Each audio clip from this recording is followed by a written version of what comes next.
built by the living God, for all of every nation who seek that grand abode. O Zion, Zion, I long thy gates to see. O Zion, Zion, when shall I dwell in thee? A city with foundations, firm as eternal throne, nor wars nor desolations shall ever move a stone. O Zion, Zion, I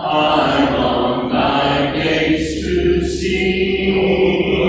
O Zion, Zion, when shall I dwell in thee? No night is there, no sorrow, no death and no decay, no yesterday, no tomorrow, but one eternal day. O Zion, Zion, I long thy gates to see. O Zion, Zion, when shall I dwell in thee? Within its pearly portals, angelic armies sing, with glorified immortals, the praises of its King. O Zion, Zion, I long thy gates to see. O Zion, Zion, when shall I dwell in thee? The steadfast love of the Lord never ceases, his mercies never come to an end. They are new every morning, great is thy faithfulness. The Lord is my portion, says my soul, therefore I will hope in him. The steadfast love of the Lord never ceases, his mercies never come to an end. They are new every morning, great is thy faithfulness. The Lord is my portion, says my soul, therefore I will hope in him. Therefore I will hope in him.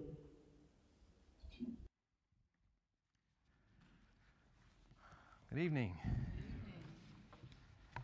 First off, I want to make sure my mic's working.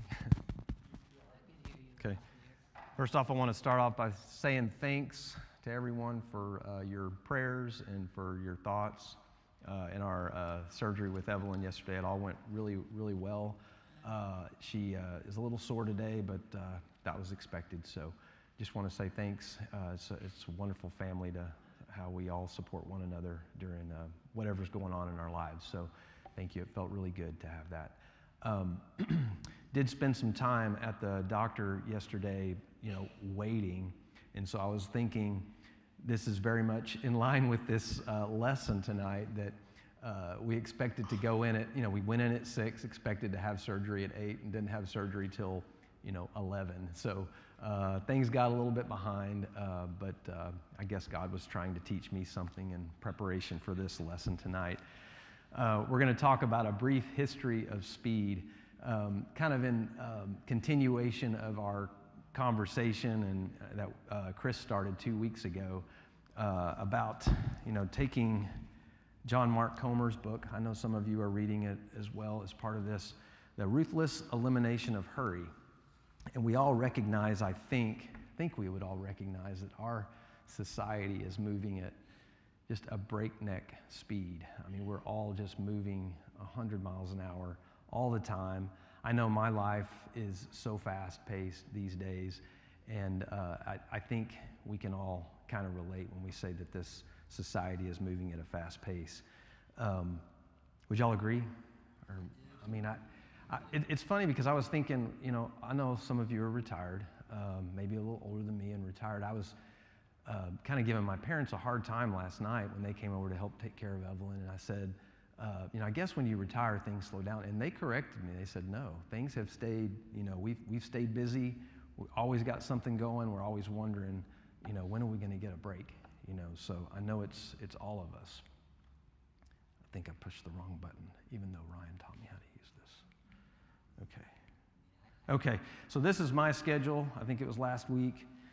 Even though I had Monday off, can't even remember at the moment why. I don't think I took the whole day off because work encroached in my life a little bit, and I had to take 2 or 3 hours to do something with work. But this is what all of my meetings just all stack up and look like. I know some of you can probably relate to this. It's just one thing after another. On Tuesday, you can see I've got drive to Corpus, so I was driving to Corpus, and you can see there's other meetings that are happening while I'm driving to Corpus. Well, guess what? I was participating in those because technology is great. You can do that. So you never quite get a break, and you can see I'm double booked, triple booked in some cases where I'm having to pick which meeting to go to. This is my life, and I get stressed just looking at that, to be honest with you.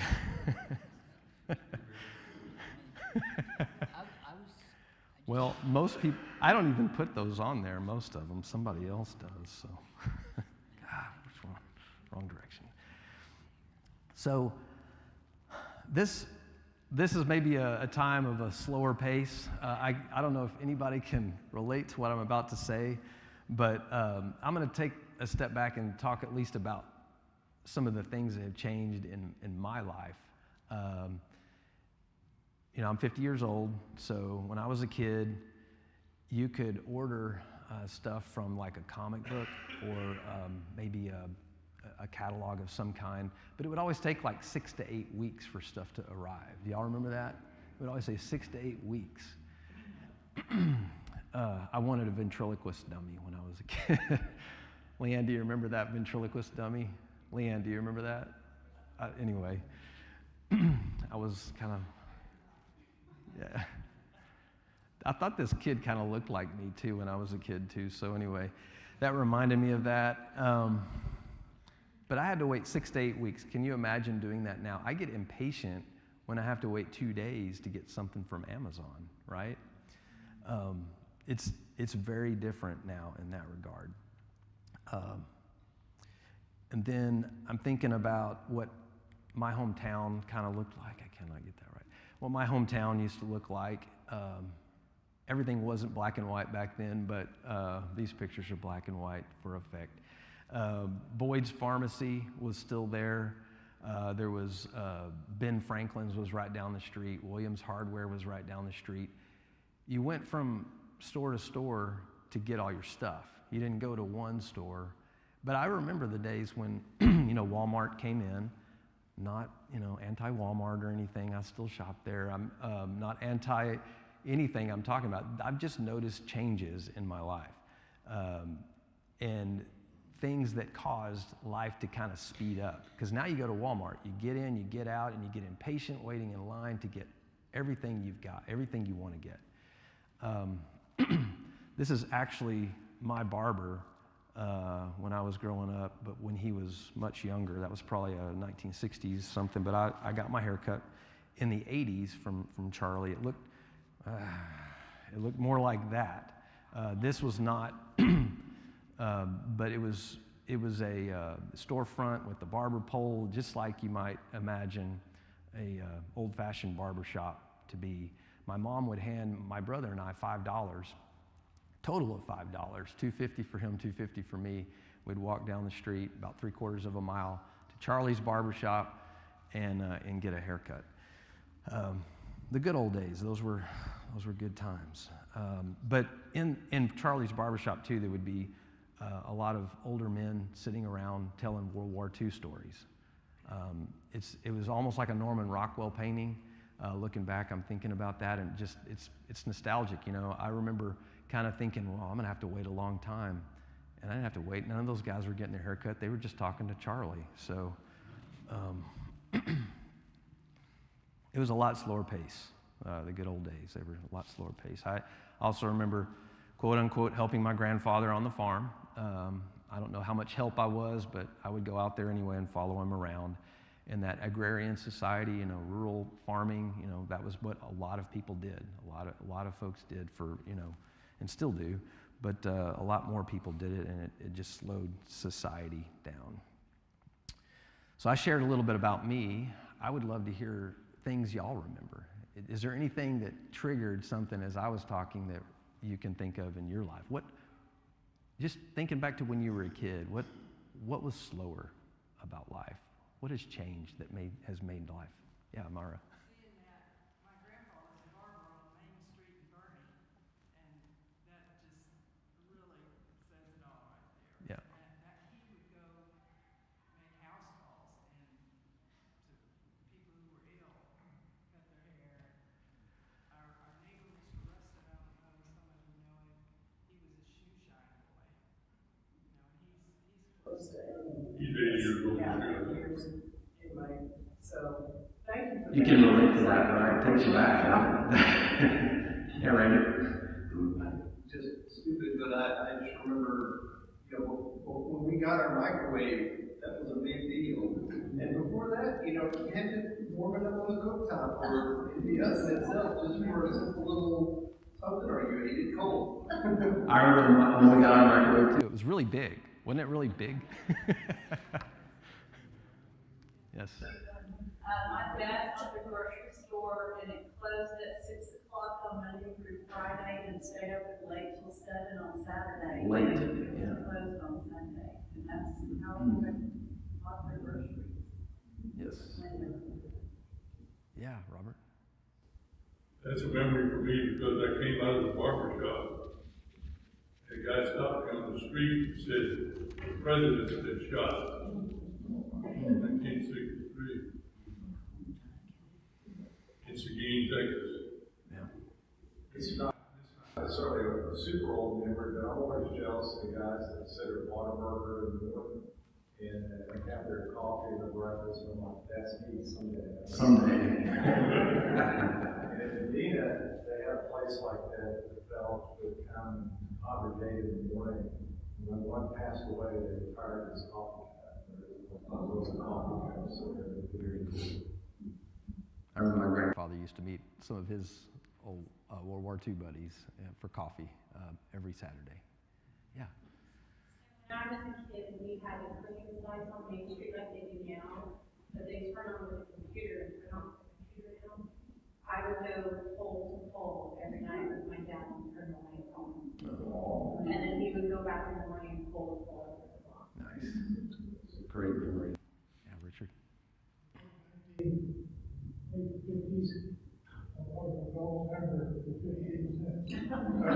I'm sorry.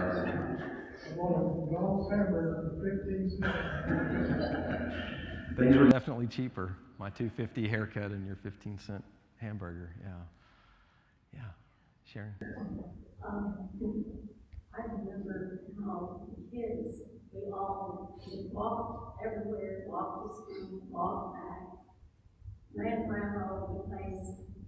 I don't think Fred's parents saw him most of the time. They'd get on bikes and take off and just be gone most of the day. And nobody thought anything of that. You know, I mean, and nowadays, we don't even let our kids walk around the corner to see a friend almost. We have to drive them. That's true.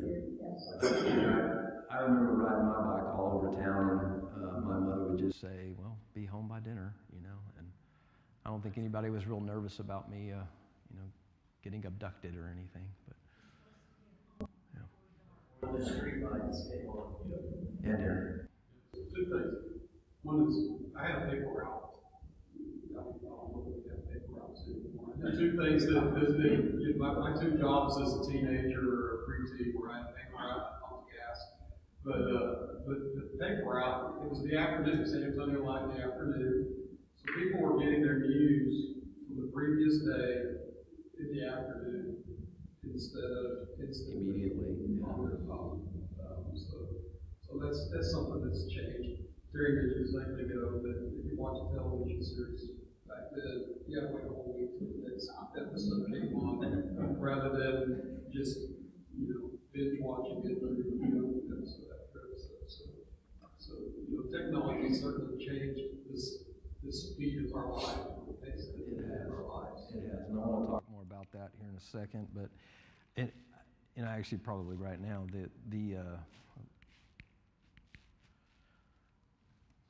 tech. Yeah. Yeah, there used to be a light and an express, right? Yeah. So you're right, Darren. Technology has really changed our world, and a couple of folks have mentioned that. And it goes a long way back. I think even as far back as the sundial. Mark Comer talks about that and mentions that Roman playwright Plautus says, "The gods confound the man who first found out how to distinguish hours, confound him too, who in this place set up a sundial to cut and hack my days so wretchedly into small portions." I'm thinking about my calendar, and I'm probably going to quote that tomorrow as I go through all my meetings. But I think that's a long time ago, and folks were starting to be concerned about how fast the world was getting because of the sundial. And technology. So a lot of historians believe that the Western relationship to time started really with in 1370 in Cologne, Germany, when they first put up a public clock tower. I believe this is actually it right here. A French medievalist, Jacques Le Goff, says time was neutral. It was linked to the rotation of the earth on its axis and the four seasons. You went to bed with the moon and got up with the sun. Days were long and busy in summer, short and slow in the winter. There was a rhythm to the day and even the year. Life was dominated by the agrarian rhythms, free of haste, careless of exactitude, unconcerned by productivity. So essentially, the way I take away from that is that we kind of became slaves to our clock. We kind of really became, as opposed to waking up with the sun and going to bed with the sun, we were more guided by what time is it, and how we cut things up. Another technology came along in 1879 when Edison developed the light bulb, which I know we can't imagine what life would be like without the light bulb. I mean, the lights will go out because of some weather event sometimes, and we hardly can't stand it, right? But folks used to sleep. This is an interesting statistic, and I know Mark quoted it in his video, but 11 hours per night. I can't even imagine that. I would so love that. But 11 hours a night, I think I got, 5.5 last night, maybe 6. I know a lot of y'all can relate to that. But, I'm doing good if I get 7 hours of sleep, and I know y'all can relate to that.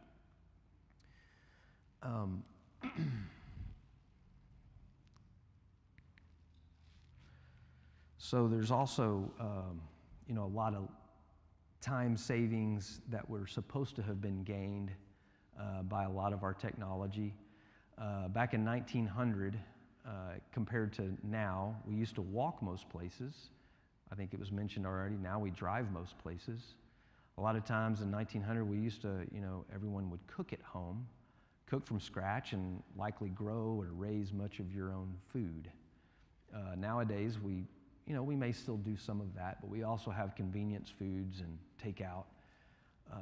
So things can happen a lot quicker when it comes to mealtime. In order to get warm, we would cut down a tree, chop wood, and build a fire. Now we just walk over to the thermostat or possibly just use our remote control on our phone or something and hit the up and down arrow to warm up, right? We used to wash dishes by hand. Now we use a dishwasher. We used to write letters a lot more and write them by hand and maybe send them by postal service. Now we email, text, lots of other electronic forms of communication that are just immediate. We used to wash clothes by hand and hang dry. And I heard someone say, 30% of 30% of a woman's day was spent, washing clothes and drying clothes at the turn of the century, 1900. Now we have clothes washers and dryers, so we can do that much faster. We had news by newspaper up until recently, and eventually the radio in 1930s. But now we have our smartphone, as Darren mentioned. We get our news immediately, and so I'm not against technology. I'm not against a lot of these advancements. I'm not standing up here saying, man, back in my day, I know it kind of could sound like a grumpy old man or something up here. But the fact is, our life has sped up because we can see it. Our life has sped up because of these events. And I guess I want to mention one other. I'm going to nerd out on this one. This is from my work. Since Alan got to talk about accounting a couple of weeks ago, I'm going to talk about engineering. This is a cross-section of a roadway, and in the old days, in the old days and now, we have to calculate cuts and fills on a road, right? You have to figure out how much dirt you're going to haul in and how much you're going to take out and haul away. And so in order to do that, that takes a lot of calculating when you're talking about miles and miles of road. So you can see the dotted line is really the existing ground, and then the dark bold line is sort of the proposed ground and what you would do. And you would have one of these cross sections every 100 feet based on survey information and design information from an engineer. And then you would go and use this instrument. It's called a planimeter. I've used one once just to play with it. That was kind of old by the time I became an engineer. But you would, roll that around and trace around and get the area of the cut and the fill. And you would do this every 100 feet for miles. That's how engineers and technicians would calculate earthwork in the old days. Now we do, electronic means. We use computers, and they draw these cross sections automatically, and they do so. They calculate the earthwork automatically. So lots of time savings, you might say, right? And we probably just can sit around and do nothing, right? But we still work 45, 50, 60-hour weeks doing this work. So has it really sped things up? Or has it really, saved us anything? Mark mentions in his book that in the 1960s, futurists all over the world, from sci-fi writers to political theorists, thought by now we'd all be working way fewer hours. One famous Senate subcommittee in 1967 was told that by 1985, get this statistic, the average American would work only 22 hours per week for 27 weeks a year. Everybody thought the main problem in the future would be too much leisure. So I think that's pretty funny, because that's really not the life we lead. I can tell you in my world, new technologies intended to save time, like the one I just described, have not put me in a mode of working less or lowering my stress. The expectations for producing more have increased. We look at COVID and what kind of impacts it had on the world. Mark wrote this book, and I think it came out in 2019, so he didn't see the impacts of all of the things with COVID. In my world, I know I do a lot of virtual meetings. I know many of you in your jobs, you get online, it's either through Zoom or, we use Teams. And so we end up having these back-to-back meetings, one right after another. They may be 30 minutes long, and it's like all day long. It's just this marathon of meetings. And I feel like I'm late to every meeting because the expectation is that you can squeeze more into a day now because you no longer just have to get up and walk to a conference room down the hall or drive to a meeting. And if you do drive to a meeting, again, right after the meeting, you could jump in your car and get on a Teams call, right? So the bottom line is there's no margin in our lives anymore because of these new technologies. Seems like there's more flexibility, but there's not. Not necessarily a positive.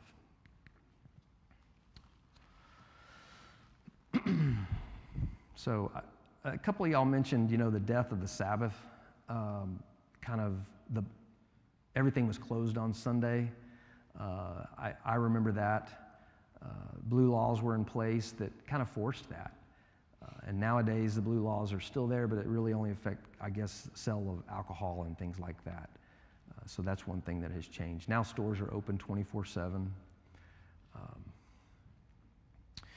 Does anybody relate to this picture?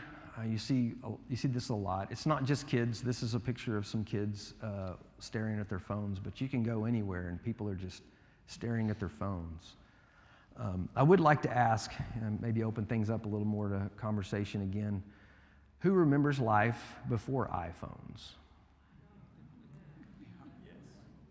I was talking to Landon on the way here, and I was thinking, you aren't even going to remember a world before there was a phone, before there were, smartphones. I remember before we had computers, at least, on our desk. Let me ask y'all this: how has this, before I go into a tirade, how have smartphones affected our lives? How has this new technology affected our lives? And we can talk about the positives and the negatives. How have they? Yeah, you know where to go, right? You always know where to go. You never have to look that up. Seems like at the same time that I can't, remember where I go without the phone telling me because I'm really getting where it's headed on. That is different, right? I've taught all my boys, my 3 oldest boys now to drive, and I've noticed they don't really. I'll try to tell them, okay, turn left at such and such street and turn right at such. And they're like, Dad, I can program it in my phone. I don't even know what you're talking about. I don't take directions like that anymore. So.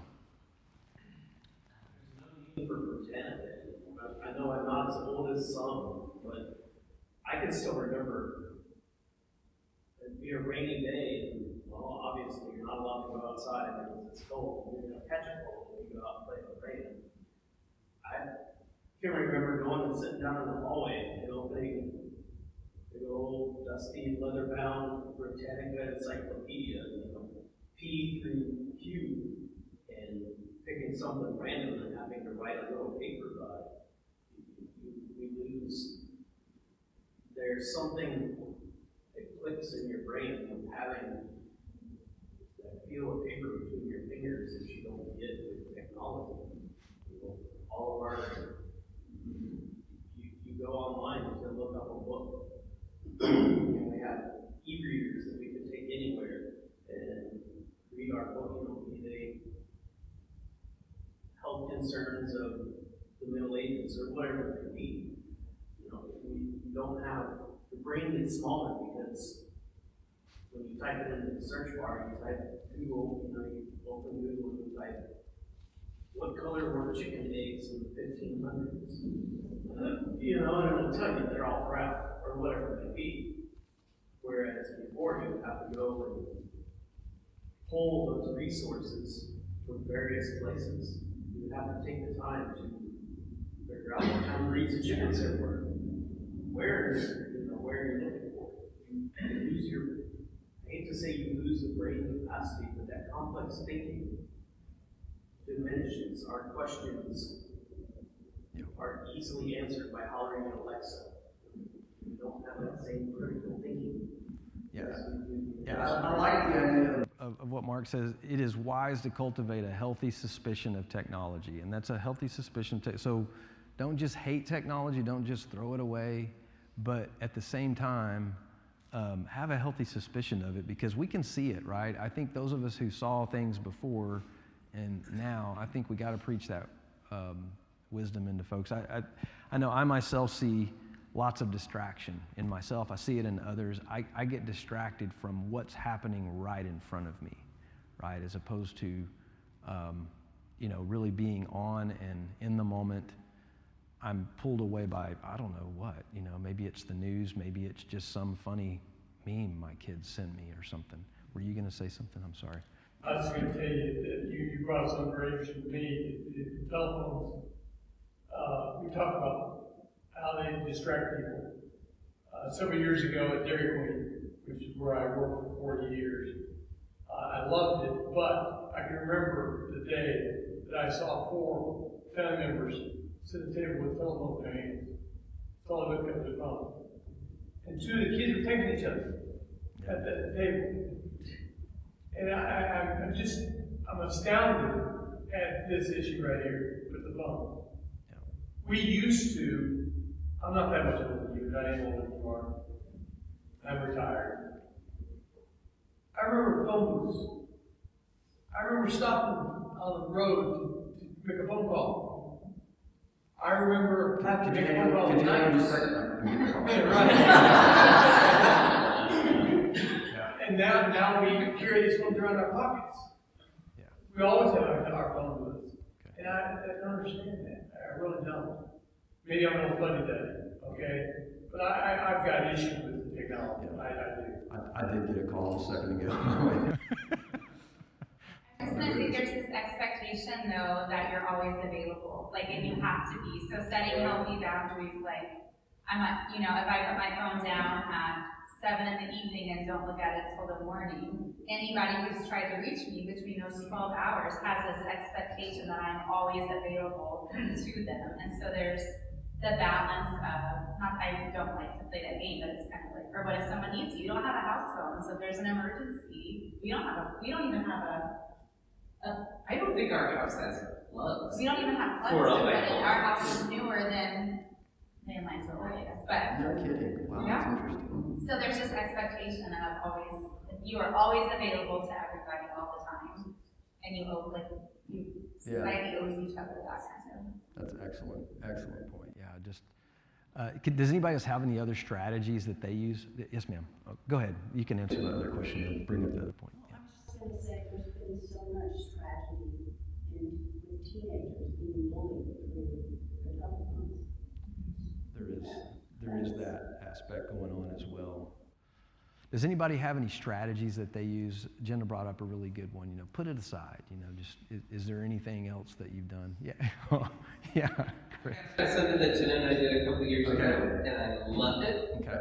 And I forget where we picked it up from, but our phones charge at night, on the other side of the room. We have alarm clocks. We have actual traditional alarm clocks, and so it's when we put it up, and then we get to talk to each other. It's amazing. It's really cool. That's great. All right. This is not an answer, but I've been reading this today, and I was thinking about how can I go back to using my phone and only using it for phone calls. And then I thought, well, that isn't going to work because people don't even call each other anymore without texting first. Do you have time for a call? We did, Amy and Fee and I did that today, and I had another friend that I wanted to talk to today, and I thought, my norm would have been to text her and say, hey, do you have time to talk? We used to just call each other. So I would like to be able to do that, put my phone in the kitchen, and I only go to it if I hear it ringing. But I don't think anybody would ever call me without texting me first. So how do you keep from running back and forth to those texts? And like Jenna said, if my daughter calls or texts and I don't answer within 30 minutes, she's calling the police. I shouldn't say that. But it is like my mom will pick up her phone because she's used to the old. At a funeral practically. Yeah. I don't know how to do that. Disconnect from everything except just phone calls. Trey. I love this. I love the technology in some aspects. my job, I'm away, I can't answer the phone, but I can carry on a conversation with my wife. I mean, it can take a lot longer, because I'll text her, she knows that when she texts me, I may not answer right back. It's no big deal. But when I get back from whatever I'm doing, I'll text her back. As long as everybody has an expectation that you may not text back right away, it's no big deal. Yeah. You got to communicate on that with your family, friends. Yeah, Daniel? In response to some of the stuff, one of the things that I've done to encourage a healthy relationship with my wife is I've set up settings for do not disturb, and Apple made this easy on their phones a while back and gave you these focus modes. And essentially, on certain focus modes, the only call or message that comes in is from my daughter if she's not home. Everything else, text messages, phone calls go to voicemail, text messages get this person has do not disturb, turn it on. That's good. And then, I'll get back to my kingdom. It does that for more than just text messages and phone calls. It does it for all the other notifications that our phones like to give us too, which is helpful when there's a storm that blows in the middle of the night and I don't get all these severe weather alerts pinging away. Because I do use my phone as an alarm clock still. I haven't gone back to the old methods, Chris. So it's a solution for me to still use that one piece of the technology as an alarm clock, but not have a constant beeping or ringing noise all through the night. Yeah, I think that no matter what, and I'm not good at this, but we need to be intentional about our technology and decide what the parameters will be. Because I know that myself, last year, I don't normally do New Year's resolutions, but my resolution was to slow down, and the exact opposite thing happened. So I think that's the whole problem, is priorities and being intentional, deciding how you need to use it, with whom, if you have children, and how that'll work. And that'll also teach them to do the same. Yeah, this conversation is great. Y'all, thank you for your feedback and comments. I want to talk about, just drive home a couple of statistics that Mark mentions in his book because I just think they're interesting. With an iPhone, I believe he said we used to have an attention span of something like, 12 seconds. Now we have an attention span of like 8 seconds. And a goldfish has a attention span of 9 seconds. So we have less attention span than a goldfish. Average iPhone user touches his or her phone 2,617 times a day, 2.5 hours a day, over 76 sessions. And then that's kind of the average for everybody. So younger people, he mentions millennials, so I guess that's like Chris and Jenna. They double that. I'm just kidding, guys. Anyway, most people don't realize how much time they spend on their phones, and I know I don't. When I get that report on my phone, I'm like, wow, I need to cut back. Yeah, exactly. And something I've heard IT folks say, he says it in here, but I've heard IT folks say too, that our attention is actually what is for sale. We are the product, not the customer. So keep that in mind as you're using your phone. For those of you who don't like to be taken advantage of, you're actually the product. He mentions in the reading there's 40,000 ads per day. 40,000. Think about that. That's crazy. It's crazy. It's just nuts. So, I guess let me advance my slides.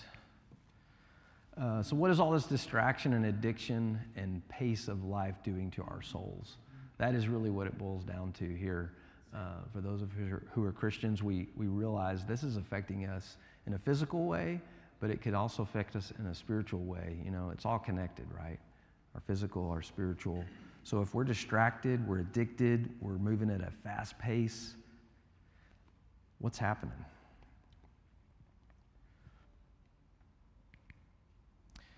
Exodus 20, 8 through 11. Sabbath rest is a gift from God. Remember the Sabbath day by keeping it holy. 6 days you shall labor and do all your work, but the seventh day is a Sabbath to the Lord your God. On it you shall not do any work, neither you nor your son or daughter, nor your male or female servant, nor your animals, nor any foreigner residing in your towns. For in 6 days the Lord made the heavens and the earth, the sea and all that is in them. But he rested on the seventh day. Therefore the Lord blessed the Sabbath day and made it holy. And then in the New Testament, Mark 2:23 through 28, the Sabbath is made for you. One Sabbath, Jesus was going through the grain fields, and as his disciples walked along, they began to pick some heads of grain. The Pharisees said to him, "Look, why are they doing what is unlawful on the Sabbath?" He answered, Have you never read what David did when he and his companions were hungry and in need? In the days of Abiathar, the high priest, he entered the house of God and ate the consecrated bread, which is lawful only for priests to eat, and he also gave some to his companions. Then he said to them, the Sabbath was made for man, not man for the Sabbath. So the Son of Man is Lord even of the Sabbath. So I'd ask you, what would a Sabbath that is made for you look like? What would be life-giving, and what would be restful? What would point you to God? Think about those things. It's a lot of questions, but what would just focus on what would a Sabbath that is made for you look like? Kind of keeping in mind everything we talked about. What? Oh, is that my next slide? Okay, yeah, so you can. Let's answer these questions. Let's have a discussion about these. You can answer either one of these. What kind of activities would you like to avoid on the Sabbath? Think about that for a bit. This is my last slide, so y'all can you can ponder this. And it's like a perfect peaceful day for me when it like, and I've only done it a few times, so it's not like I go and do it all the time. When I've been out trout fishing, like in an outdoor mode, stream, you're just concentrating, on the world around you, waiting for that trout to bite on the fly. That is a pretty cool day. And just everything goes out of your head, and you're just not you're in the moment, and you're watching it. And if you've ever seen that trout, hop the water and grab that fly, that is pretty cool. And that's a peaceful day to me, where you forget every worry. You're out in God's creations and seeing the world and seeing some pretty cool things. I think maybe that's a real Sabbath. That's great. I can just visualize that. I enjoyed hearing you talk about that just now. It made me relax. I think my heart rate dropped. Yes. Alan mentions the peaceful day. I think that's what the activities we would enjoy on the Sabbath. We would enjoy being peaceful all day long on the Sabbath. Whether it's fishing or whatever it is, just doing nothing, relaxing, taking it easy. God commanded. Well, don't you think that for a lot of people, their world is so filled with activities, and work, and all kinds of other activities, that when it comes to the Sabbath day, they're just so exhausted they can't even enjoy that day. They can't relax. They're wound up so by the activity of the other 6 days that that loses its meaning. That we should be able to look forward that day and do things that are really enjoyable. That kind of whatever idea you have, rewind your clock, or that's the wrong idea. To recharge your battery, but we can't do it because we're so. We're just frazzled. We can't. Yeah. Okay. Piggybacking off of that, for us that are so busy during the week, Sabbath day is the day to do laundry, dishes, grocery shop. I don't want to do any of that. I have to leave my house. If I want to enjoy, have a break, if we have a Saturday that's free on the calendar and I want to have peace, I go hiking by myself. But that's the only way to have like outside, away from the house, that's showing you everything that needs to be done. Excellent. I'm gonna read kind of just directly from what, kind of how he wraps up this chapter, because I think it does really good to kind of sum up. After millennia of slow, gradual acceleration in recent decades, the sheer velocity of our culture has reached an exponential fever pitch. With the loss of the Sabbath, we lost more than a day of rest, as in physical rest. We lost a day for our souls to open up to God. We have lost a day for our souls, I love this part, to catch up to our body. So I really think that's a big part of it. Our souls are catching up to our bodies. You can kind of visualize that. You just get recentered, you get refocused, and start it all over again. Following the rhythms that God has given us is an intentional effort that we should all be striving for. It's very hard to do these days. There's so many distractions, so much speed, so much hurry. But we have to slow down and intentionally get there to really draw closer to God. So thank you for listening. Thank you for your participation. Enjoyed it. Thank you. You're dismissed.